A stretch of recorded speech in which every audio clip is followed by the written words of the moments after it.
Thank you, Dave. 7:33, about -1 at the airport. Good morning, everyone. Today's the first full day the Wild Rose Party will be without two of its elected members after two Wild Rose MLAs cross the floor, joining the Jim Prentice Tories. Carrie Toll from the riding of Innisfail-Sylvan Lake and Ian Donovan from the riding of Little Boat near Vulcan, both appearing with their new leader, announcing that they're crossing the floor. That leaves the Wild Rose with just 14 seats now in the legislature. The Tories have 63. Both Toll and Donovan say crossing the floor was their own idea at the urging of their constituents and from questions raised over the leadership of Danielle Smith. It's hard to follow somebody when they say they're not sure they're going to lead the team if they don't win the next game. That's a struggle for me. It's incredibly difficult. I consider most of my caucus mates my friends, but I felt that I had done all that I could in the role that I was in. And over the last 10 days, I've spent a lot of time chatting with my constituents and hearing from them that they wanted us to come together. So where do these defections leave the Wild Rose Party? Political observers say it's a huge blow to Danielle Smith's leadership and a coup for the Jim Prentice Tories. Anytime a party loses a member, it's bad, but losing someone like Carrie Toll is a huge loss to the Wild Rose Party. She was one of the stars of the party, was a strong voice and a strong advocate for her riding. Toll and Donovan leave the Wild Rose not long after Joel Anglin did the same thing. Anglin, though, leaving the party to sit as an independent MLA. 4 people killed in a head-on crash with a tractor-trailer near Leduc over the weekend were all temporary foreign workers from the Philippines. The collision happening after the driver of a car lost control after hitting a patch of ice on Highway 21. The vehicle slid into oncoming traffic, hitting the semi head-on. The 4 people, 2 men and 2 women inside the car, died upon impact. The truck driver is going to be okay.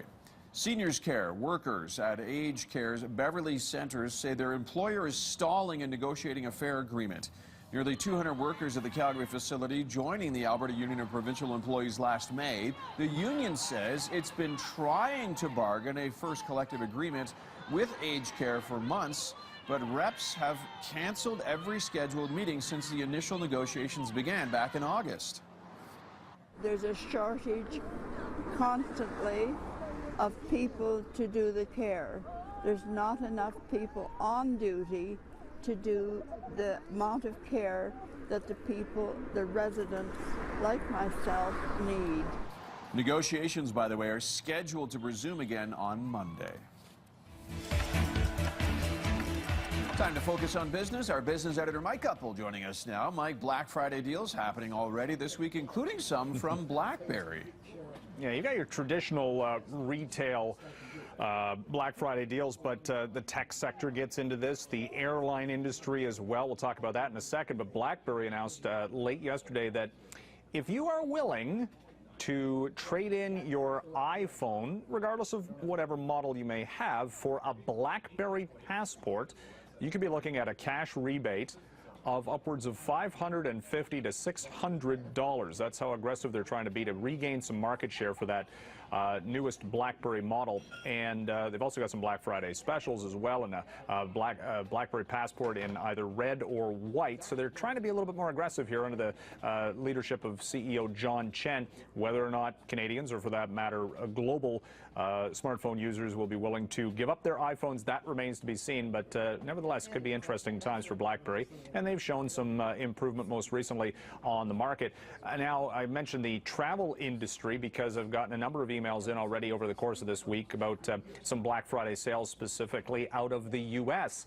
And if you're willing to do any cross-border flights from U.S. destinations to other U.S. destinations, Allegiant Airlines is one that's offering $33 one way on certain points within the U.S. Southwest Airlines, JetBlue also being quite aggressive for Black Friday sales ideas. Apple shares, just saw this, Ted. We have Apple at a fresh record high this morning, $119 at the opening, and that puts the company's market cap, the total value value of all stocks of Apple on the market at almost $700 billion. Will it hit $1 trillion? There's a lot of people who think that if this thing gets to $150, $160 a share, it'll be within range and could be the first company on Wall Street to ever hit that milestone. And of course, we're tracking the price for oil. It's been all over the map again a little bit this morning. Below $76 at last check. Americans heading to their U.S. Thanksgiving weekend travel, busiest travel time of the year next to the summertime, and they're paying like $2.84 per gallon. Very inexpensive. Interesting to see that the retail sales numbers in from StatsCan this morning pointed to very strong auto sales in September, and that has been a trend this year. And people buying larger and less fuel-efficient vehicles once again.